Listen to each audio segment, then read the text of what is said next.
Siswa-siswa sekolah dasar membuat 1.000 lembar kertas daur ulang dari sampah kertas di sekolah. Melalui upaya ini, siswa diharapkan mampu mengelola sampah secara mandiri dan berupaya untuk mengurangi sampah dari sumbernya dengan sesedikit mungkin menghasilkan sampah. Siswa sekolah dasar melakukan kegiatan membuat 1.000 lembar kertas daur ulang dari sampah kertas yang ada di sekolah. Kegiatan tersebut juga masuk dalam lembaga MURI atau Museum Rekor Dunia Indonesia untuk pencatatan rekor MURI. Kegiatan tersebut diikuti sebanyak 450 siswa kelas 4, 5, dan 6, serta 100 anak penyandang disabilitas intelektual dari komunitas Special Olympics Indonesia. Kepala sekolah setempat Paula Ruliati Puji Lestari mengatakan, sampah di Jakarta menjadi masalah yang belum teratasi. Jakarta menghasilkan sampah kurang lebih 7.000 ton per harinya. Menurutnya, belum ada kesadaran masyarakat untuk mengelola sampahnya secara mandiri. Kepedulian masyarakat maupun pribadi perlu digugah untuk ambil bagian mengatasi masalah sampah di Jakarta. Selain mengurangi sampah dari sumbernya, sekolah juga bisa mengolah sampah yang dihasilkan secara mandiri. Sampah organik diolah menjadi kompos. Sampah kertas didaur ulang menjadi kertas baru dan sampah organik yang mempunyai nilai ekonomis masuk ke bank sampah sekolah. Sisa sampah yang merupakan residu dan tidak bisa diolah masuk ke tempat pembuangan sampah sekolah. Untuk itu, Rulianti Puji Lestari mengajak dan memotivasi siswa dan para orang tua agar terlibat aktif mengelola sampahnya secara mandiri serta dapat berupaya untuk mengurangi sampah dari sumbernya.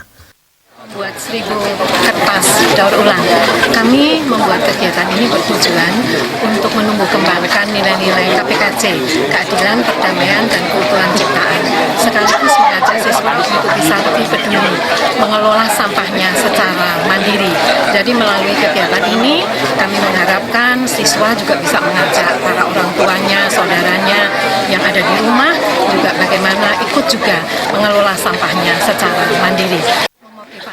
Anak-anak, karena memang sebelumnya kami sudah melakukan pembiasaan mengolah sampah organik menjadi kompos, kertasnya kami daur ulang menjadi kertas baru lagi, kemudian plastik kami meminimalisir karena anak kami sudah stop plastik yang kemasan sekali pakai dan styrofoam tidak bisa masuk ke sekolah. Sementara itu, Dirjen Pengelolaan Sampah Limbah dan B3 Kementerian Lingkungan Hidup dan Kehutanan, Rosa Vivian Rantawayi mengatakan, pihaknya sangat mengapresiasi terhadap apa yang dilakukan sekolah. Pekerjaan membuat daur ulang adalah bagian dari pengurangan sampah yang bisa masuk ke dalam tempat pembuangan sampah. Kegiatan daur ulang ini sangat menunjang program pemerintah untuk menjadikan Indonesia bersih di tahun 2025. Dari Kementerian Lingkungan Hidup dan Kehutanan sangat berapresiasi terhadap apa yang telah dilakukan oleh SD Tarakanita 5 karena pekerjaan ini membuat daur ulang kertas adalah bagian dari pengurangan sampah yang bisa masuk ke TPA. Seperti kita ketahui bahwa Indonesia itu per tahunnya menghasilkan kurang lebih 65 juta ton sampah jika tidak dikurangi atau dikelola dengan baik. Maka apa yang dilakukan oleh SD Tarakanita 5 adalah sangat menunjang program pemerintah untuk menjadikan Indonesia bersih di tahun 2020. Dari Jakarta, Ketut Sumadiase melaporkan.